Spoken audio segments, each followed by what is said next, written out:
பழமையான கோவிலுங்க. சூப்பரா சூப்பரா இருக்கும். இருக்கும். பிரதோஷ பிரதோஷ டைம்லலாம் டைம்லலாம் செம்மையா செம்மையா இருக்கும். இருக்கும். அந்த அந்த கோவிலுக்கு கோவிலுக்கு என்ன கூட்டிட்டு கூட்டிட்டு போயிட்டு போயிட்டு காலையில காலையில வருவாராம். வருவாராம். ஸோ அந்த அந்த மாரி மாரி நமக்கு நமக்கு எப்பயுமே எப்பயுமே நம்மளுடைய நம்மளுடைய கல்ச்சர் கல்ச்சர் நம்ம நம்ம நம்ம கடவுள் கடவுள் பக்தி பத்தி எல்லாமே எல்லாமே டைரக்ட்டா டைரக்ட்டா குழந்தைங்களுக்கு குழந்தைங்களுக்கு போகாது. போகாது. நம்ம நம்ம மூலியமா மூலியமா சொல்லிக் சொல்லிக் குடுக்கறது குடுக்கறது மூலியமா தான் மூலியமா குழந்தைங்களுக்கு தெரியும்.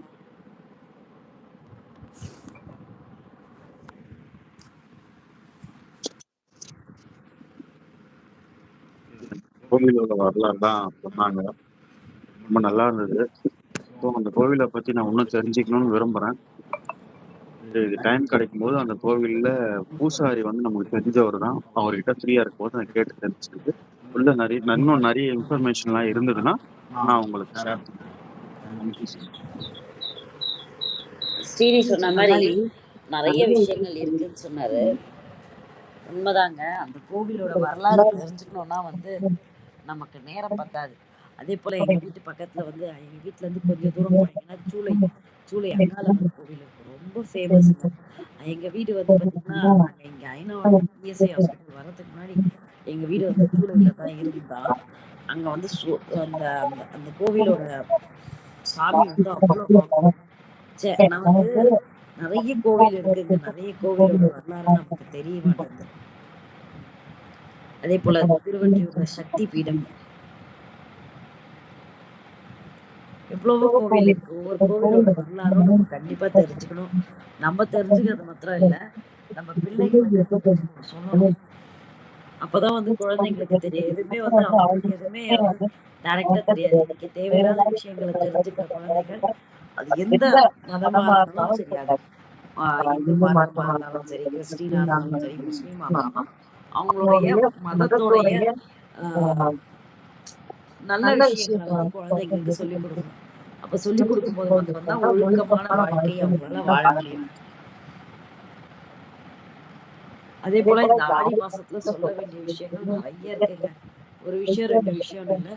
ஆடிப்பூரம் இருக்கு, ஆடி கிருத்திகை, ஆடி அமாவாசை, அடுத்த வாரம் 12ஆம் தேதி ஆடி அமாவாசைன்னு நெனைக்கிறேன். ஸோ இந்த மாரி நெறைய விஷயங்கள் ஆடி மாசத்துல இருக்கு.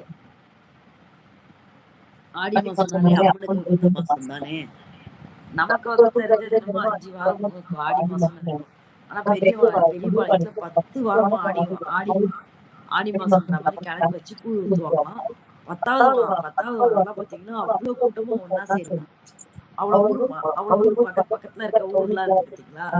அந்த ஊர் மக்கள்லாம் ஒண்ணா சேர்ந்து அம்மாக்கு வந்து விமர்சையா செய்வாங்களாம். அப்ப அம்மா எவ்வளோ அழகா குளிர்ந்திருப்பாங்கல்ல.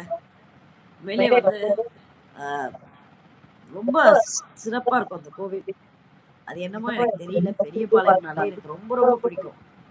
அதேபோல ஆடி மாசத்துல வந்து கூழ் ஊத்துறது, முக்கியமா கருவாட்டு குழம்பு, அதெல்லாம் வந்து சூப்பருங்க.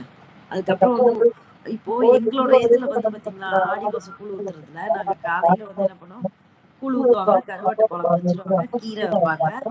அதுக்கப்புறம் அந்த உருண்ட அரிசி, அந்த சாப்பாடு, அந்த பொங்குன சாப்பாடுல வெல்ல வச்சு தருவாங்க. இதெல்லாம் வந்து காலையில தருவாங்க. நைட் வந்து பார்த்தீங்கன்னா, மீன் குழம்பு, சிக்கன் இருக்கும், மட்டன் இருக்கும், முட்டை இருக்கும். அப்புறம் வந்து கொழுக்கட்டை இதெல்லாம் நைட்டு வைப்பாங்க.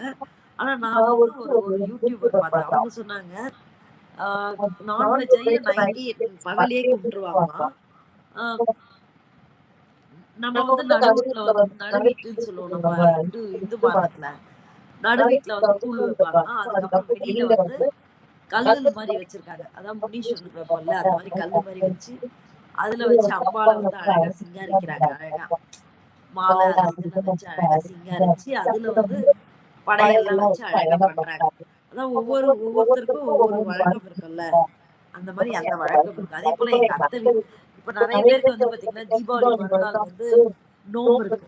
நெறைய பேருக்கு தெரியாது நோம்புனா என்னன்ட்டு. நான் கண்டிப்பா அந்த நோம்ப பத்தி சிறப்பா சொல்றேன். இப்ப எங்க வீட்டு வழக்கம் வேற, எங்க அத்தை வீட்டு வழக்கம் வேற.